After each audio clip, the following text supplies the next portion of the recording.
Welcome back to the channel. It's awesome that you're tuning in, because in this video it's time for the Pandora jungle once again. It's kind of weird because I found a brand new, let's say, Pandora box portable and I was curious what I'm going to get. And guess what? It even comes with a very nice fresh roll carrying bag. But this is a completely different edition. We have seen a lot of different brands, and this is the Pandora Forrest. And here on the medal you can see like we do have like a lot of different versions. But we're going to take a close look at the one at the red bottom, because it's a portable version, but this is absolutely something else. Something I personally never owned here in the Pandora jungle, and I just wanted to see like what are we going to get with it. So let's take a close look and let's do a quick unboxing. What are we going to get with the system itself? First of all, we do have the option for player 2, but we're going to get a shitty controller. Which other controller will work is always the question, because that is, yeah, like a little bit of a problem with these freaking boards. We're going to get a screwdriver, ball top, and some extra parts like buttons. This is different. Normally we're going to get a 2 or 3 amp, but we're going even a 5 amp power supply. Then we're going to get the HDMI cable, so if you want to plug it into a television, and then we're going to get ourselves the USB cable. And the reason why, because sometimes you can use the thing on your game system. Let's say like you can use the thing like a controller itself. So this model is a completely new definition of portable. Yeah, it's portable, you can bring it with you, but it's not like the portables that we have seen before. The way how they packed it up is very nice, but you can basically lift up this display itself and remove the styrofoam. So the first thing that we need to do is getting the freaking ball top up, otherwise we cannot play. Alright, so that's it. So if I'm saying it correctly, we're going to get ourselves a 7-inch display that is not removable. The only thing you can do is like flip it open. We're going to get ourselves our typical, let's say, Pandora box layout. So let's do a quick overview about this. So the buttons itself are like the long travel, say Chinese versions. Don't really forget the freaking plastics that we need to remove, otherwise we can use it. But it's like long travel, not the best quality, but they play okay. The same is for the joystick. Only what I've noticed, this joystick, it's a long traveled one, but what I do like about it, that it has like a very nice feel to it. So I'm guessing it's an octo gate inside, but there's always possibility to switch it out. At the top we're going to get some extra buttons. Here we're going to get the coin pass start that we're going to need in the menu itself. Select home and D-pad, and these, for especially the D-pad, are basically if you're going to use this thing like an arcade stick. Okay, so the right side where we're going to get over here are some extra buttons, and with these buttons you can basically navigate through the menu, setting up the brightness and stuff like that, and even the aspect ratio so far now can sometimes be changed with these things. And last but not least, we're going to get ourselves a display in this indication on how the battery life is if you're going to implement batteries inside of the machine itself. At the bottom we're going to find the compartment. Here we need to put in the battery, so let's do that first. Alright, so next up we need to use the 18650 batteries. And yeah, there are quite a different version out there. To be careful that you're not buying fake ones. But the other thing you need to take consideration, we do have one with a knob. We don't need them with these. We just need to have like with both flat sides. So these will fit in perfectly, but take consideration that depending on what kind of portable you're buying. And at the right side we're even going to get some extra buttons for turning it on and off and some other features. Then we're going to get the old school serial port. Yeah, this port you can use it if you can find, and let's say, a special arcade stick for it. But this is an option we're not going to need to use, because we can use the USB connection, of course, for play 2 and 3 and 4. And not last but not least, we're going to get an extra HDMI functionality here at the right side too. Okay, but we're going to get some differences when it comes to the connections. Here we're going to get a completely different layout that we have seen before when you're looking at the normal Pandora book board. To begin with, we're going to get 2 USB ports over there. We're going to get the CF card slot, the tiny micro switch for getting in the setting menu, input for the power supply, an HDMI out and VGA, and then we're going to get an extra USB and the volume controlling wheel.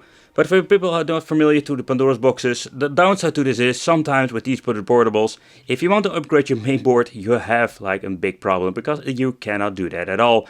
Because these are like not your typical lineup of boards, and that's going to be an issue. So here you're having like a side-by-side comparison with the original board or a family board, and here you can see like the connections are different. So upgrading this, let's say, portable Pandora is out of the question. But what I like about the display itself, you can put it in all kinds of angles. So here you can see like this thing has quite a different way you can put it. And I think that's a pretty damn cool feature. But let's power it on. So here you can see like the battery life is not that great, so I'm going to use the charger. It's only using 10%. Over here we're going to get this very cool light up button with the coin mechanism. So that's pretty damn awesome. But the layout itself, it's the same stuff that we've seen before. But we do have 8 buttons in configuration. And that is something you don't get with every portable Pandora. But I have seen my share of, let's say, Pandora box portable displays. And this display is absolutely amazing. The viewing angle is great. So you can say like this thing has an absolutely amazing IPS display. So you're paying a lot for the device, but you're going to get a quite better display and quality in return. Okay, so when it comes to the menu, they didn't really change out a lot here. Here we're going to get the types, and with the types we do have like the same stuff what we've seen with Pandora Game 3D. It's the same menu. Personally, I really love this menu because it's way more convenient to search through. Another thing, like they did some, let's say, changes to the layout. First of all, we're going to get different icons, and also they did some changes with some Dreamcast stuff that we'll show you later on. And yeah, so in overall, like they did some minor improvements here and there. And in my opinion, that's quite interesting. They did, I can see, like they did remove a couple of them, like 16-bit stuff. Kind of weird, so that collection is not fully complete. When pressing start or pressing up, you can go to all games. Then we're going to get latest, and here we're going to get the search. So when it comes to this, like it still has a lot of interesting features. And yeah, when you're looking at all the other models, nothing much changed over here. The search result seems to be working just fine. The only different weird thing is like you need to press the C button to switch between menus. Normally you can go from left to right. So there are like minor things you need to get used to. But overall the menu works very well, and I personally really like it. Pressing the tiny button at the back, we're going to get into the settings. But with settings, there's not a lot of stuff you basically can change out. We do have the language, stuff like that. But when you go into the game settings, there's nothing much over here. So video filter, we have RAW, HD, CRT option, or like scanline, and that's basically what it is. So sadly there is no aspect ratio. So they're like the minor things, they will never change.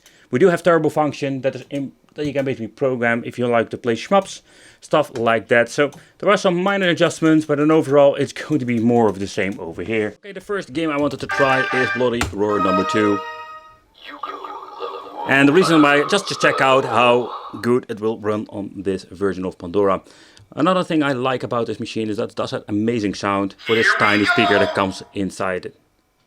Get ready.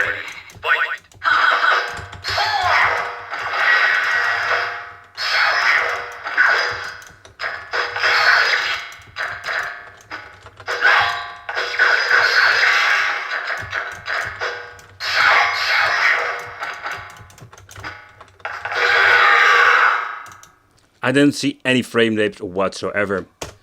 So let's see, when pressing the pause, that is the first thing they basically change out, and this is quite an interesting one. Okay, so with the quick load, quick save, we had some issues with the previous models. By the way, they didn't even fix it.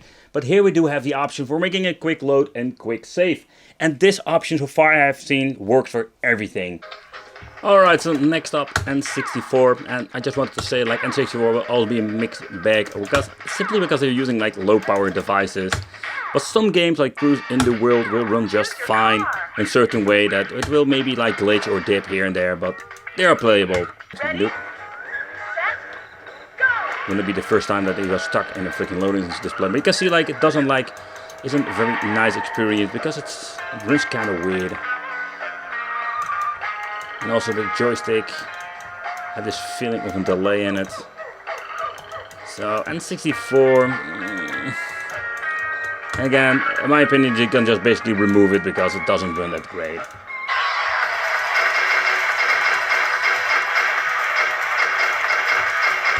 Hey Hachi, get ready for the next one. Holy crap, the thing goes really loud, and there was quite a lot of difference in the audio levels between all the freaking emulators.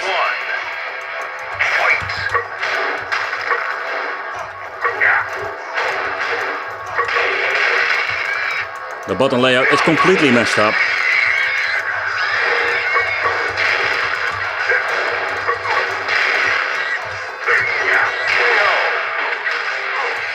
You win.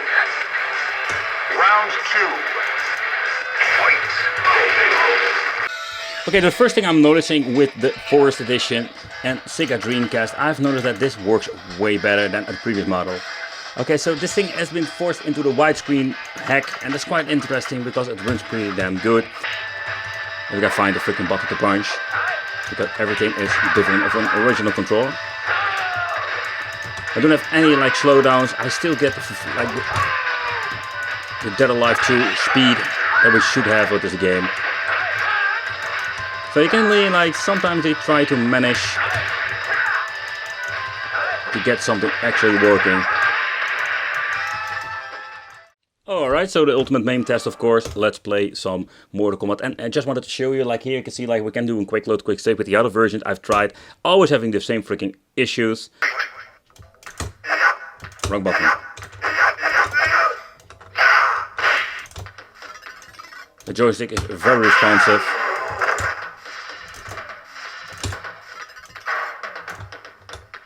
But I have no idea which button to use for kicking.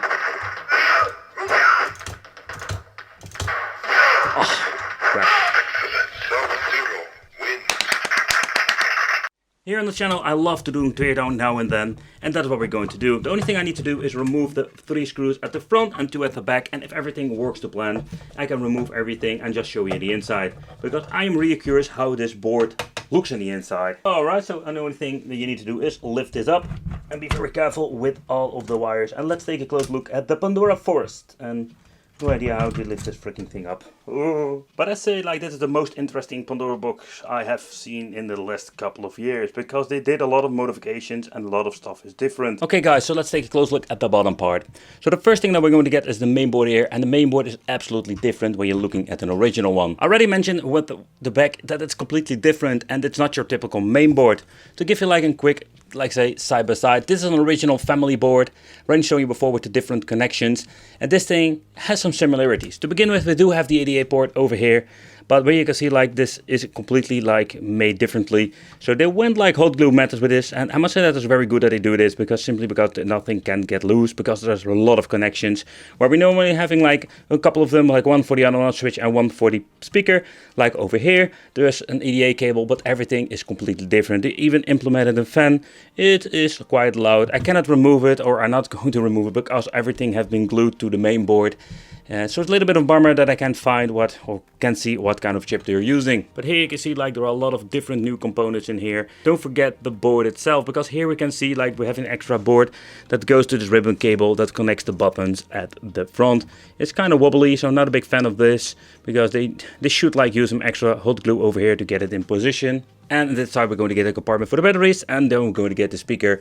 The speaker is a typical one, but this thing goes way louder than your normal Pandora's box. Okay, here we're going to get the top part, and the top part basically, like, it's the same way I've seen before. We can remove the buttons and replace them with better ones if you want to, including the joystick. There are some extra ways they basically like implemented everything. There's no like basic cable tree that goes to the EDA port at the side. I mean with the EDA port like this one over here. But you're going to get like this ribbon cable. I needed to basically remove it, otherwise I couldn't like lift it up. Let's plug it back in and let's get this show rolling again. So where different brands completely mess it up, the Pandora Forrest is an improvement here and there. And yeah, that is something you don't see very often in the Pandora jungle at this moment. The case quality itself, it's completely made of metal and it weighs quite a lot. So the definition of portable, I don't know how far you need to take it. Or better said, how serious you need to take it.